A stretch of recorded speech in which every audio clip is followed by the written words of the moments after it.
Bonjour. I'm not really French, but I really like that word. Hi, my name is Juan Carlos Alvarez and welcome to my first broadcast. Very excited to be here. I'll tell you more about myself as I post weekly videos. My background is in acting and writing. I've dabbled in a little bit of acting classes and writing classes, and I'm currently writing a screenplay. But I'm also in love with the craft of creating a film. My channel is going to be about cinema, old, new, any genre, animated, whatever is interesting. I'd like to talk to you about different films. My barometer for rating a film is going to be from a scale of 1 to 5. 1 is the director totally missed the mark, but I'm going to still give it a 1 because a film is so hard to create. It takes so many people, so much money that you should at least get a 1.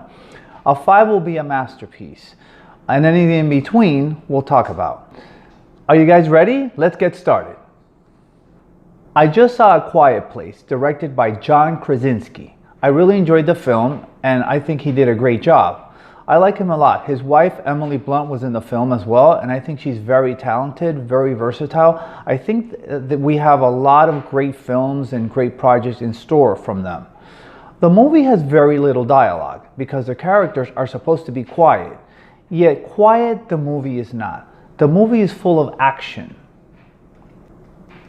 I don't blame Krasinski for this. We in the 21st century are programmed to have a film or to watch a film with lots of actions. For example, the Avenger movies, Transformer movies, Mission Impossible. But my opinion is that a movie does not have to have wall-to-wall action in order to excite us. Great directors make quiet movies that allow our imaginations to create the action. One such director is Yasujiro Ozu, and such a movie is his 1949 post-war masterpiece, Late Spring. And that is the movie that I want to talk to you about. Late Spring takes place during the American occupation following the war. U.S. censorship at the time did not allow for Japanese cinema to talk about military matters or Japanese nationalism. Instead, U.S. censors during the time wanted Japanese films to be more about democratic issues and freedom. So Japanese directors focused on something else. They started to focus on family and culture and how the war changed this culture. Ozu was a master of creating mood and symbolism. In this movie, he plays with opposing ideas. His opening scene is a traditional tea ceremony. The characters dressed in traditional clothes. Then we are introduced to a daughter played by the great Setsuko Hara and her father played by Shishu Ryu. Both of these characters are in many of Ozu's films. Ozu was also a master of leaving things out of his movies. This is how he made the audience think and imagine what could be happening or what did happen. One example is we see the daughter and father have a very domestic relationship. They help each other in every way, but we are never told, is there a mother? Where is she? What happened to her? Is there a brother? But we can only imagine what happened to these people. This, in my opinion, is action of the mind. Ozu lived with his mother until his death, so he gets these details very accurately. The daughter is 27 and not married. Why? Maybe a lot of possible suitors died during the war. Ozu lets his audience decide what has happened to this family.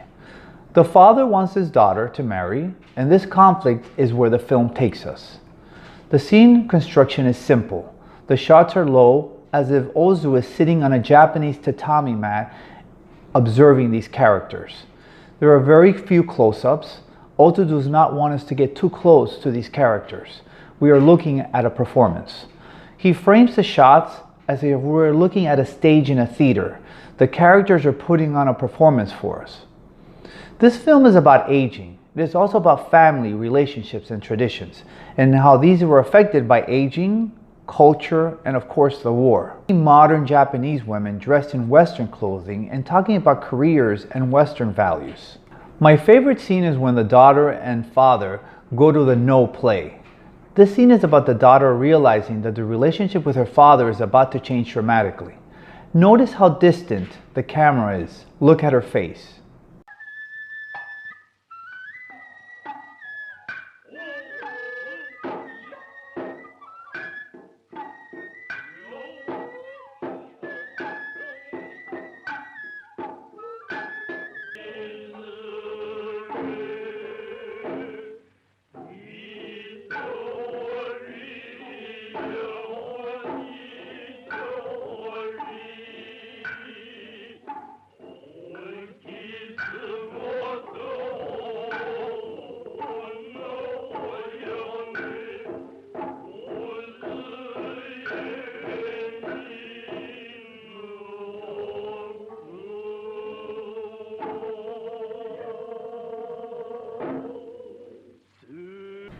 The daughter played by Hara was so great at conveying emotions without speaking. This performance is so subtle and understated, but extremely hard to pull off.